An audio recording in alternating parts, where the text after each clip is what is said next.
Alright, this lesson is entitled Sumer and Babylon. It's from 3500 BC to 689 BC. Our focus activity is what changes did the development of writing bring to ancient Mesopotamia?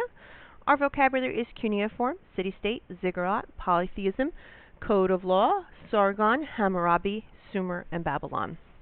We'll start with the read aloud.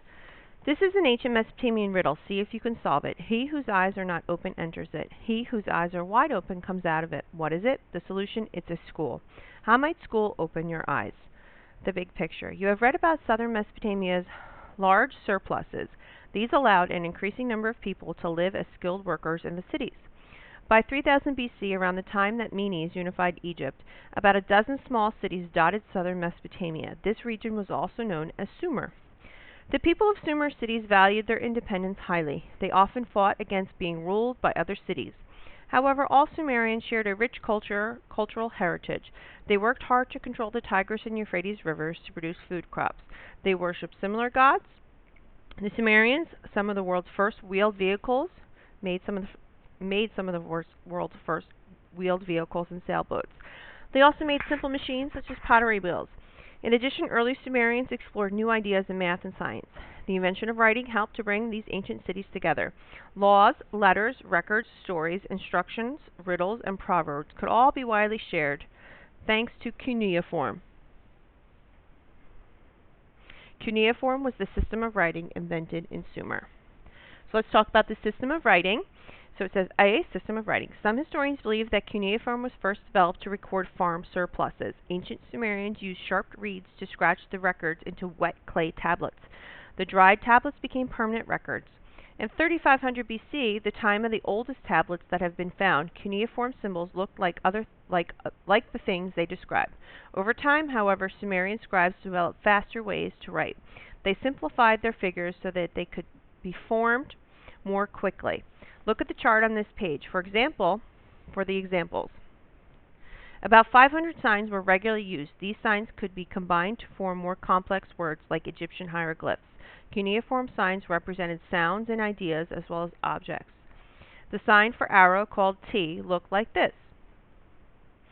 Since T also meant life, the symbol could stand for this word as well. So let's look at the actual diagram that they told us and referred to us before. So it said scribes filled the important role into ancient Sumer. These were record keepers.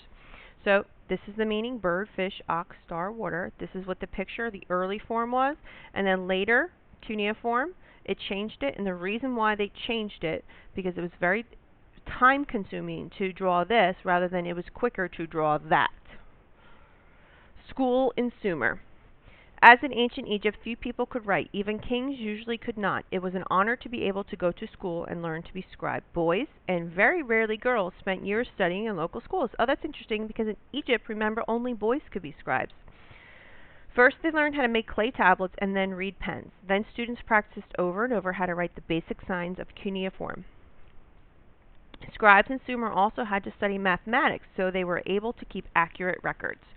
Trained scribes did write almost anything. They even wrote love letters for people and sealed them in clay envelopes. Scribes recorded stories, laws, and songs. The sturdy ancient tablets have survived thousands of years. They have helped historians piece together a detailed picture of early Mesopotamia. City-states of Sumer. Cuneiform writing first appeared in about 3500 BC. Over the next 1,000 years, Sumerian life centered around the city-states of southern Mesopotamia. So if you look at our map, here are the city-states of southern Mesopotamia. This is northern, this is southern. So we have Nippur, Uruk, Eridu, Babylon, and Kish. Through cuneiform, we know about the early Sumerian mythical hero named Gilgamesh. Read the following passages about Gilgamesh. Think about what made him a hero to the ancient Sumerians. The great Gilgamesh was one who knew everything. He had seen all there was to see and done all there was to do. He had built the walls of the brick city Uruk. Look at its brickwork. Nobody could build a better wall. It was made of copper and burnt brick, and was wide enough to walk upon. Gilgamesh was part god and part man, and as strong as an ox. He was the strongest in the land and the best fighter. Living in Sumerian city. City-states often went to war to gain control of precious river water. For this reason, strong walls were built to protect against attack. Large gateways in the city walls allowed people and goods to get in and out of the cities. City gates were also where people gathered to buy fresh vegetables and other goods. Goods were brought to the cities by farmers and traders. The king's palace could be seen from almost everywhere in a city. The palace was where a city-state's planning and decision-making took place. Kings served as generals, judges, and canal overseers. Unlike Egyptian pharaohs, though, Sumerian kings were not considered to be gods. Religion in ancient Sumer. In the center of most ancient Sumerian cities stood a towering mud brick building. That building was called a ziggurat. A ziggurat was a large building with a temple at its peak. Since these temples were located in the center of the cities, historians believe that religion was very important in Sumer. Like the Egyptian, Sumerian religious beliefs involved polytheism. Polytheism is a belief that many gods and goddesses. Each city-state had a special god or goddess. That god or goddess was worshipped at the city's ziggurat. People also worshipped other gods and goddesses at home. One favorite was Ishtar, the goddess of love and war. Another was Enki, the god of water.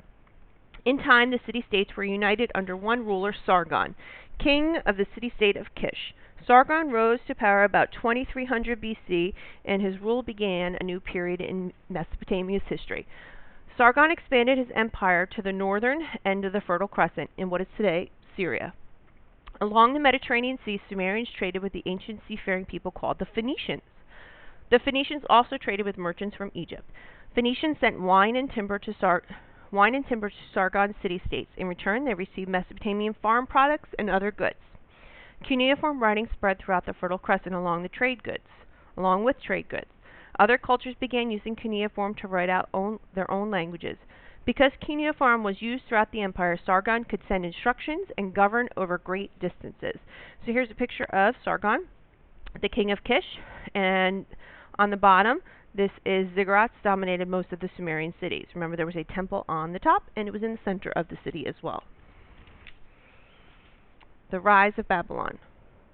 Sargon's rule lasted for 56 years, until about 2279 BC. Then the city-states rebelled against the empire. Almost 500 years would pass before another empire controlled Mesopotamia. During those years, a group of people from the Syrian desert moved into northern Mesopotamia.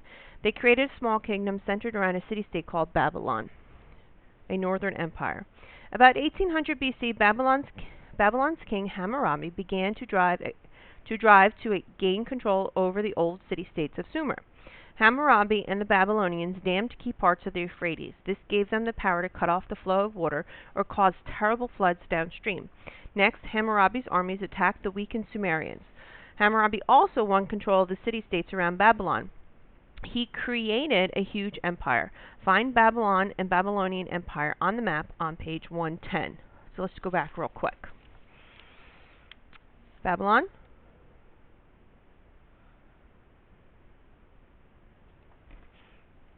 Is right there.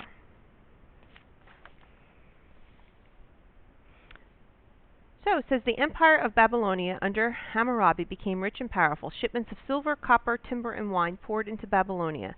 These goods came from people in what are today Turkey, Iran, and Syria. In exchange, people in Babylonia sent grain and fruits. Servants even floated ice down the river from distant mountains to refrigerate food and drink.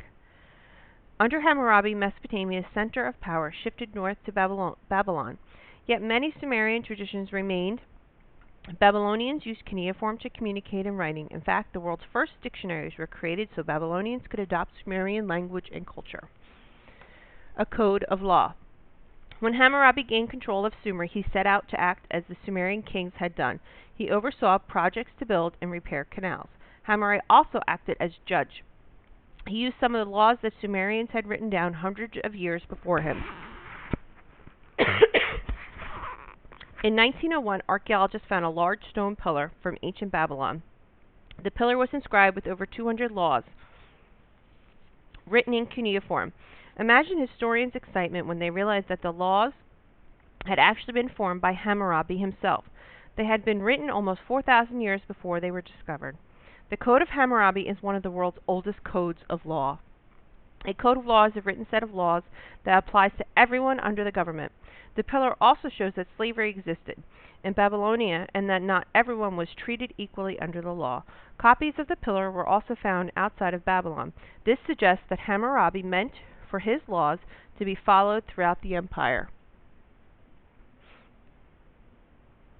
Cuneiform was made this possible. How important is writing in our own civilization? What other ways do we have to communicate over long distances?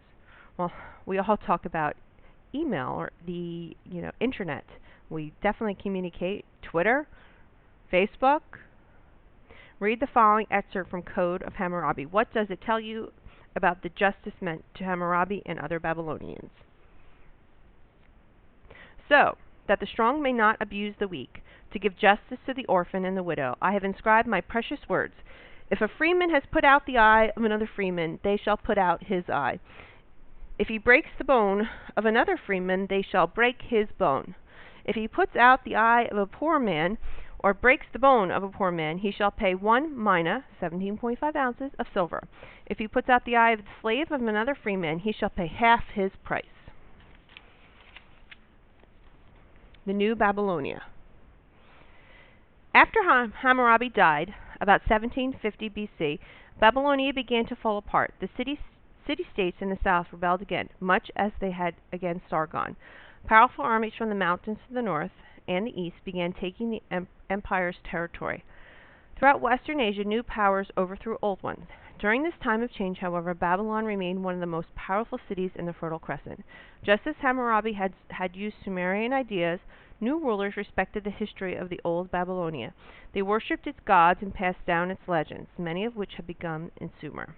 In 689 BC, Babylon was destroyed by the powerful ruler of a northern Mesopotamian city called Nineveh. About 660 years later, the Babylonians were able to rebuild Babylon and make its capital of an even stronger empire. The New Babylon. The New Babylon soon became the world's largest city. It grew famous for its great beauty and technology.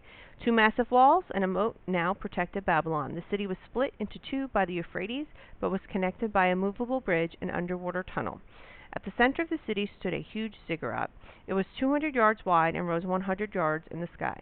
Elsewhere, there were grid system streets, sewer and water systems, 3- and 4-story homes. Babylon was also known for its marvelous hanging gardens. Unfortunately, we do not know exactly what they looked like. Sorrow in Babylon. Not everyone thought of Babylon as a wonderful place. To some who were brought to this great city, Babylon was anything but beautiful and certainly not home. One poet wrote, "By the rivers of Babylon there we sat and wept when we thought of home." The newcomers were prisoners. They were brought from what is today Israel.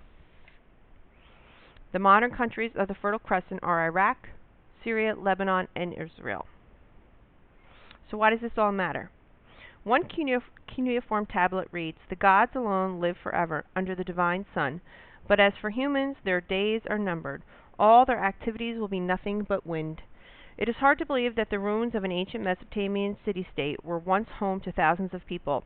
Yet this land was covered with green fields and bustling cities. The people who lived here shared many of the same concerns that we have today. The ancient Sumerians and Babylonians left records of their civilization in cuneiform writing. Ideas formed in ancient times about schools, literature, science, and law echo into our own time. Despite the ancient scribes' prediction, the legacy of Mesopotamia has not been lost. The modern countries of the Fertile Crescent are Iraq, Syria, Lebanon, and Israel. Like the ancient empires, these countries are also covered with farms and cities. Main ideas. Cuneiform probably developed as a way to keep track of farm supplies and surplus. This system was later expanded to communicate more complex ideas as well. Mesopotamia was not always unified into a single empire. Both government and religion greatly shaped the life on a local level. Cuneiform writing was helped Sargon, king of Kish, to rule over great distances. The rise to power of Hammurabi made Babylon one of the world's richest and most powerful cities in ancient times.